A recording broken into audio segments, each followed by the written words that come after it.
So at this point, it has been over a year since Sneako went full red pill demon and was banned from YouTube.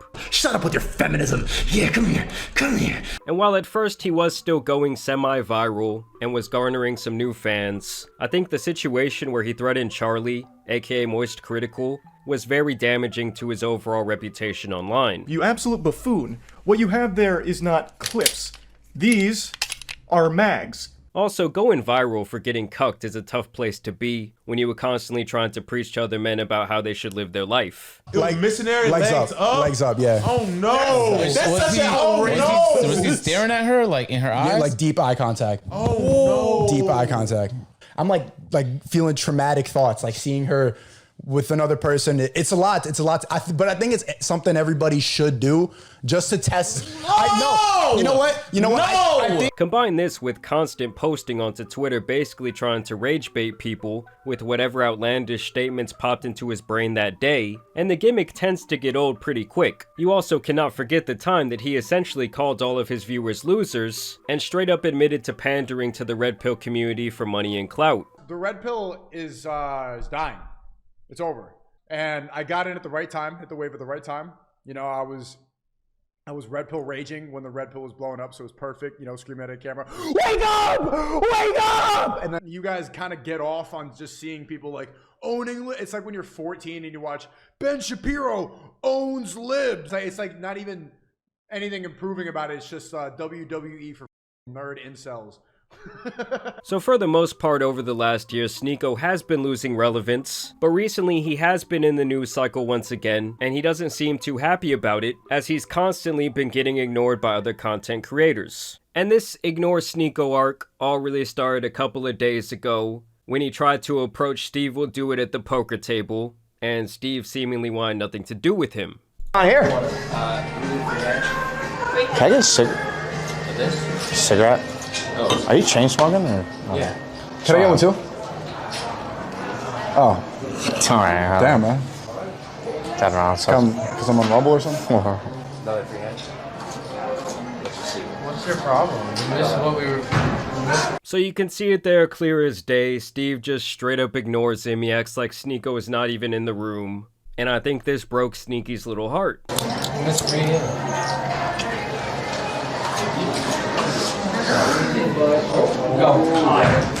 I don't know what's going on. Hey.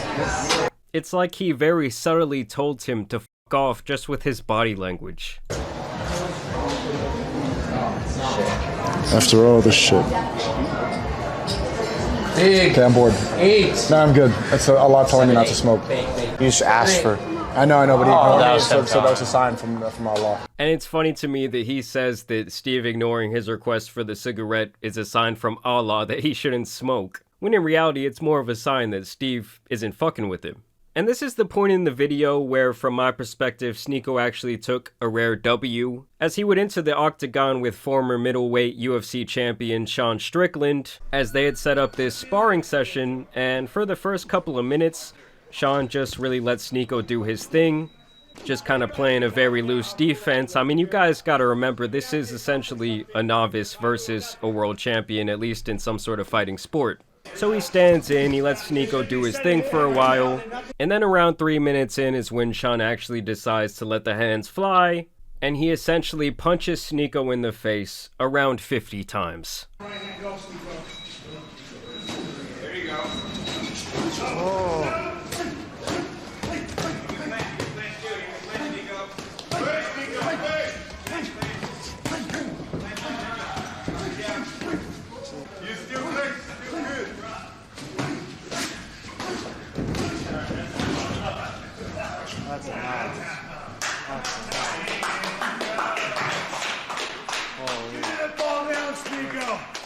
I mean, this was essentially like seeing a shark smelling blood in the water, and while I'm sure he was not punching him to his full power, for Sneako to stand in and take that many shots off of his chin and not go down against this former world champion has to be the biggest W that he's taken in a very long time. And there were some people out there actually trying to clown Sneako for this. Like, if anything, I don't think Sean had to go so crazy on his ass. After this, he shared this tweet where he says love speech, and honestly, the face is not looking too bad for getting punched that many times. He also shared this where he says, I gave you guys the best content I was possibly capable of today, yet the comments is just filled with complaining and crying.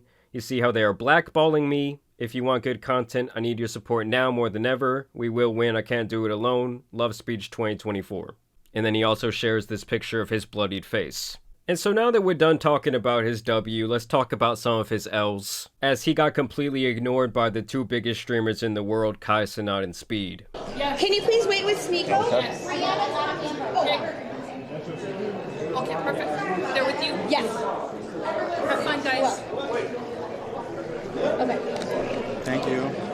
This is the face of a man who is about salty as fuck. I mean, not only did they ignore him, they went out of their way to make it known. Like, we are not f***ing with you. And this is the point where Sneako started confronting various people, kind of asking them, like, why don't they like me? And even a moderator out here had to put him in check. What? Why everybody been playing with you? What's going on? What do you mean? Why do you think? Getting ignored? Like, what's going on? What do you think is happening? I don't know. They're just acting weird with you, bro. What do you think it is? I'm trying to figure it out. Well, like, what's your analysis? Because I can't understand it. It might be because you're Chinese. I saw you suck. Why would you do that? And in that moment, this head moderator saw why no one's fucking with him. I mean, getting egoed by a Twitch mod is insane. And then they would continue on to kick him out of this influencer VIP section at this event. All right, we're getting Frank Castle. We're getting kicked. Good to see you, bro. Text me. Yeah, bro, of course, bro. Did we do something? What's going on? It's just insane. Like, everyone on that side, none of them are Rumble streamers. Nobody. I'm the Rumble streamer at a Rumble event. They're putting me on this side. How does that make any sense? And for someone who seems so dependent on networking, and it's pretty obvious that he really cares about what other people's perception of him is, you know this hurt this man's feelings. I mean, he even had to turn to Logan Paul's Yes Man for some advice, saying, why don't they love me, Mike? They don't me. What is that? And you must know. I mean, I don't know. I'm not really sure, bro. I think everybody probably has a different reason for it. I'm not quite sure. You know, I think you take shots at people, and when you take shots at people, obviously they're gonna mark that in their mental. A lot of people that I don't take shots at.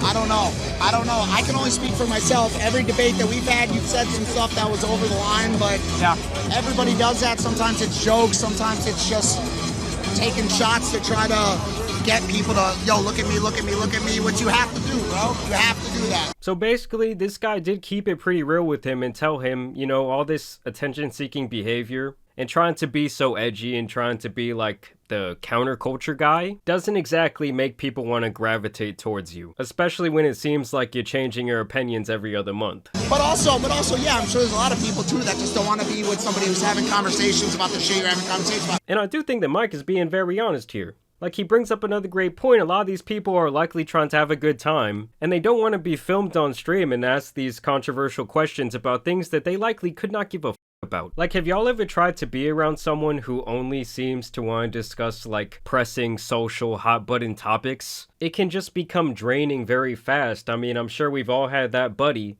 who we used to really enjoy spending time with, but then he gets on his, like, conspiracy theory soapbox. And after a while, it's like, dude, I get what you're saying. There might even be some merit to some of your talking points, but I couldn't really give a f***, and I don't think that there's anything wrong with that. And I guess this whole situation was really just eating him up inside, as he even turned to DJ Akademiks for some words of advice on why no one wants to be around him. What do you think about those, like, ego clips, like, people, what do you think about that? You probably have a take about that.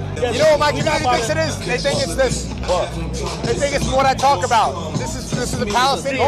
I'm free Palestine. You know, if you look at their managers and you look, I don't want to get too deep into that, but they think that's the reason. And that's one thing I really don't understand about some of these red pill guys, is that they just seem so desperate for attention or validation from other men.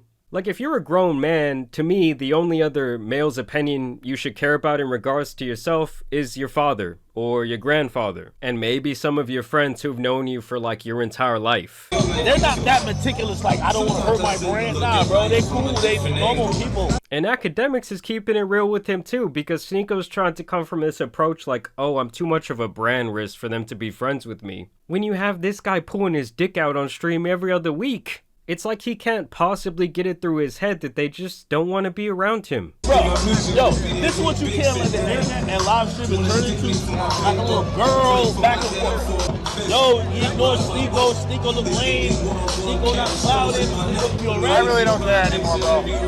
I mean, who cares? We talk about it, you care. I mean, this guy so obviously cares no matter what he says. It just feels like the dude who's extra salty that he lost his spot at the popular kids table. But it's like, dude, this is not high school anymore. Like I said, I know networking is a big part of his brand and his continued success online. But it's just funny to me that him getting ignored by other men is just eating him up inside. Yeah, there's a lot of fake people in the industry, Myron, but I gotta give respect to you, Fresh, Arab, of course. Like, you know, a lot of people have snaked me, man. There's like people that I used to be friends with for years, and like now, you know, even people that like you stand up for when they're at their lowest point, as soon as they're up and as soon as they don't need you, they turn their back on you, literally. One of the biggest... I mean, I literally think this man is heartbroken. And in this internet game, it's so easy to like have your friendship fall apart, especially if you read and listen to everything that people say. Yeah, facts, of course. But bro, I've seen so much fake in this Yeah. industry, especially like when I come to Vegas and LA. I mean, if you expected realness from Los Angeles and the people who hang out there, the clout demons, you were sadly mistaken. I guess the core message of this video is just that obviously the ego can be a very fragile thing, and if you put yourself in a position to let your ego be affected by other men, I just don't think it's always going to end very well for you. But y'all let me know what you guys think. Is there some hidden agenda against Sneako at this point? Or do you think people just got kind of tired of his antics? As always, I do want to thank you guys for watching today's video, dropping a like and subscribing, but as you guys know, it's been your boy Tan Superman, and some other L's out here need to be covered, so I'm out. Peace!